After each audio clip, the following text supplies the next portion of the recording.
Bonjour, ça vous dirait de savoir faire des porte-monnaies clic-clac? Eh bien, c'est ce que je vous propose de faire dans ma vidéo. On se retrouve tout de suite pour le matériel. Vous allez avoir besoin d'une paire de ciseaux, de 4 morceaux de tissu d'une longueur de 15 cm sur 9,5, deux plus petits, de 6 sur 15. Puis vous allez avoir besoin pour décorer d'un peu de ruban pompon ou éventuellement de biais ou de ruban satiné.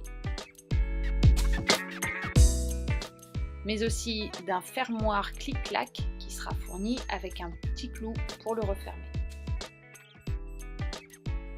Nous aurons besoin aussi d'aiguilles, de cordonnets, c'est un fil épais et résistant, d'un marteau pour enfoncer le clou du fermoir, une aiguille avec un chat plutôt large et une petite planche pour enfoncer le clou. Il nous faudra aussi notre meilleur ami, la machine à coudre. Ceci dit, vous pouvez aussi assembler à la main. J'assemble donc de chaque côté de la longueur du petit rectangle un grand rectangle, c'est-à-dire un bleu et un bleu. Et je couds. Je répète l'opération avec les autres rectangles.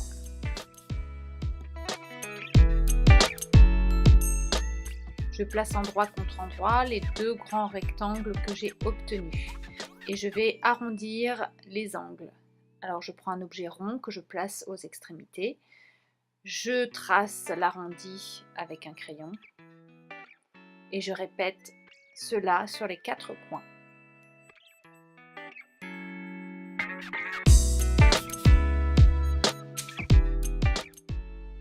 Et je viens découper selon l'arrondi.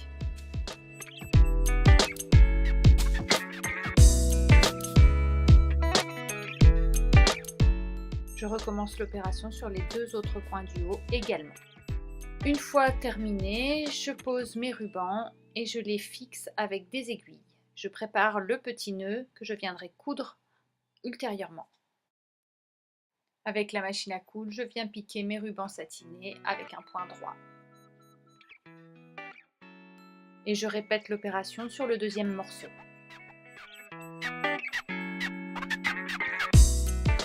Avec une petite couture, je fixe le nœud au milieu du ruban. J'épingle le ruban pompon sur la partie extérieure du porte-monnaie. Puis je le pique sur l'endroit du tissu.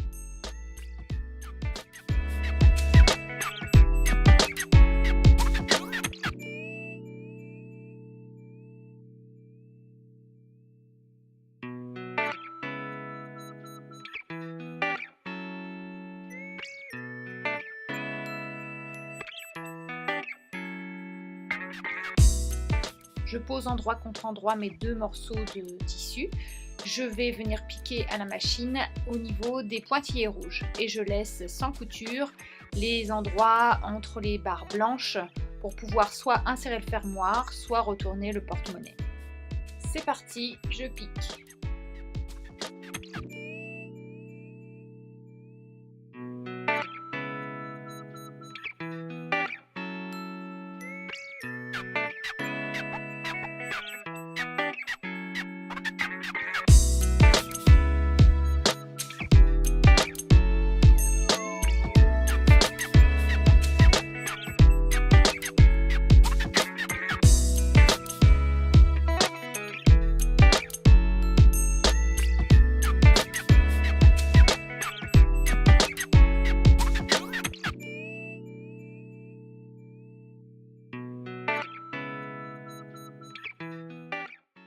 Je retourne le porte-monnaie en passant par la fente que j'ai laissée sur la doublure du tissu. Une fois retourné, je passe mes doigts à l'intérieur pour bien former les angles.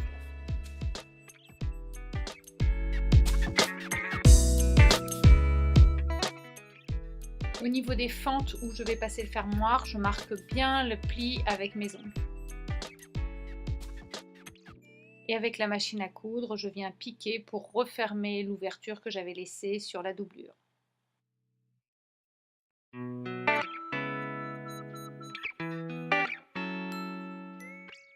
Le porte-monnaie commence à prendre forme. Je vais maintenant retourner la doublure à l'intérieur de l'endroit du porte-monnaie.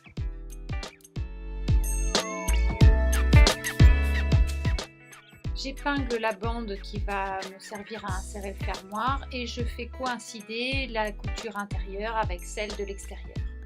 Avec le cordonnet, je viens faire une couture décorative qui va me permettre de maintenir fixé le tissu de la doublure et le tissu de l'endroit du porte-monnaie. Je peux éventuellement faire cette couture à la machine à coudre.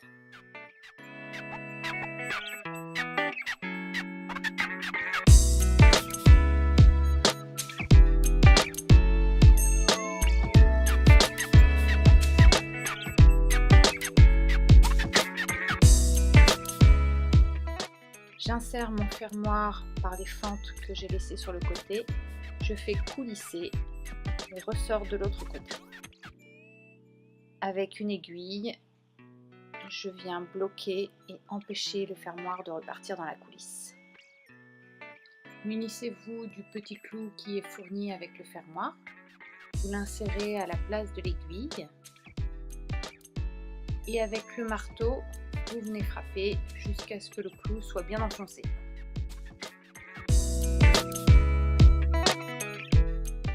Voilà, c'est terminé. Alors n'hésitez pas à liker si vous avez aimé la vidéo et à vous abonner à ma chaîne YouTube. La prochaine sera sur les draps anciens. Je fabriquerai une housse de couette avec de vieux draps teints avec de la teinture spéciale machine. À bientôt!